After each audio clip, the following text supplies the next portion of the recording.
Chers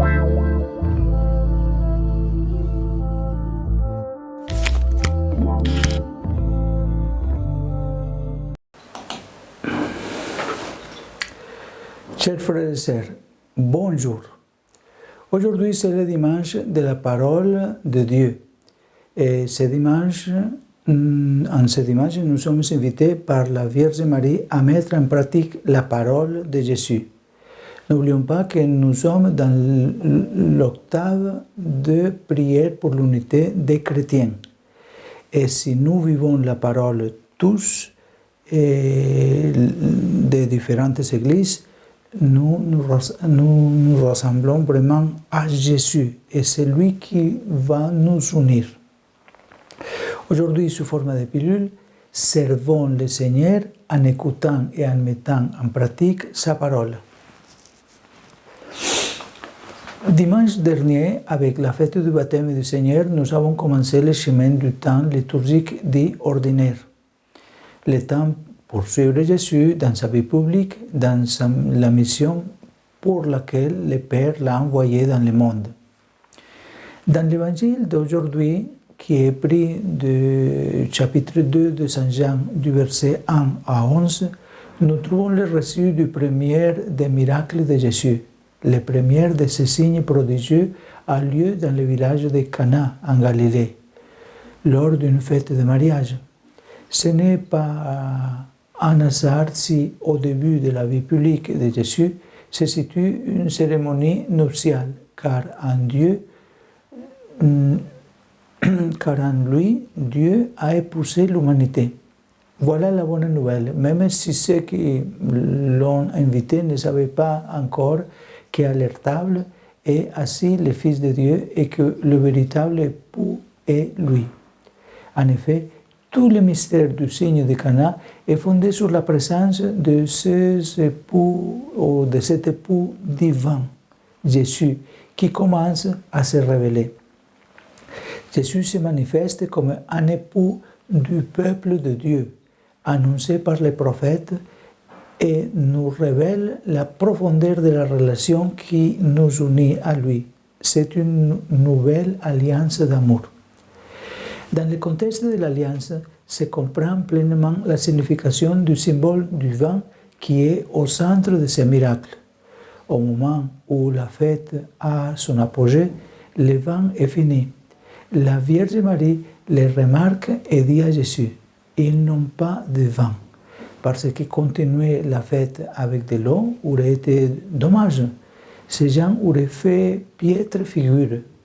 La Vierge s'en aperçoit et en tant que mère, elle va immédiatement voir Jésus. Les Écritures, en particulier les prophètes, indiquaient le vin comme élément typique du banquet messianique.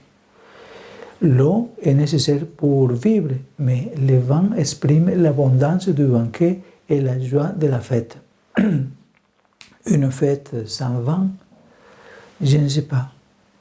En transformant en vin l'eau des jarres utilisée destinée aux purifications des Juifs, c'était l'habitude avant de rentrer dans une maison de se laver, de se purifier. En faisant ces gestes-là, Jésus accomplit un signe éloquent. Il transforme la loi de Moïse en évangile porteur de joie. Regardons à présent Marie. Les paroles que Marie adresse aux serviteurs viennent couronner le cadre sponsal de Cana. Tout ce qu'il vous dira, faites-le. Aujourd'hui aussi, la Vierge nous dit à tous, tout ce qu'il vous dira, faites-le. Ces mots sont un héritage précieux que notre mère nous a laissé.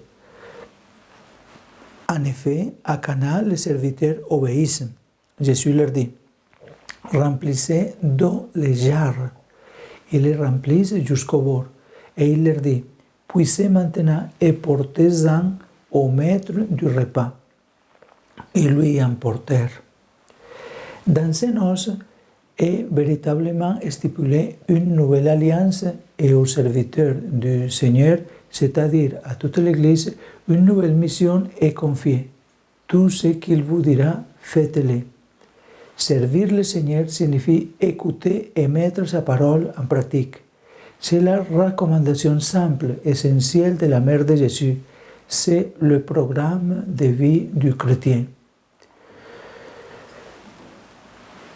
Il faut souligner une expérience que beaucoup d'entre nous avons fait dans notre vie. Lorsque nous sommes dans des situations difficiles, quand surgissent des problèmes que nous ne savons pas comment résoudre, lorsque nous sentons si souvent de l'anxiété et de l'angoisse, lorsque la joie manque, allons à la Vierge Marie et disons, nous n'avons plus de vin, le vin est fini. Regarde comment je suis, regarde mon cœur, regarde mon âme. Le dire à la mère, et elle ira voir Jésus pour lui dire, regarde celui-là, regarde cela, et ils n'ont pas de vin. Et puis, elle reviendra vers nous et elle nous dira, tout ce qu'il vous dira, faites-le. Pour chacun de nous, puiser à la jarre équivaut à faire confiance à la parole et au sacrement pour faire l'expérience de la grâce de Dieu dans notre vie. Alors, nous aussi, comme le maître de table qui a goûté l'eau transformée en vin, nous pouvons nous exclamer « Tu as gardé le bon vin jusqu'à présent ». Jésus nous surprend toujours.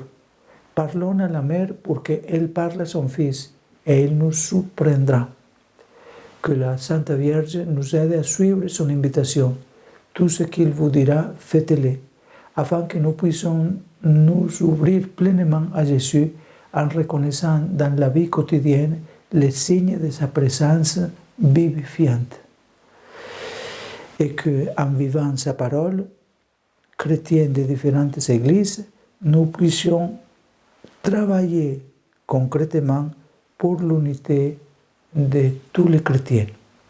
Et que Dieu nous bénisse au nom du Père et du Fils et du Saint-Esprit. Amen. Bonne journée.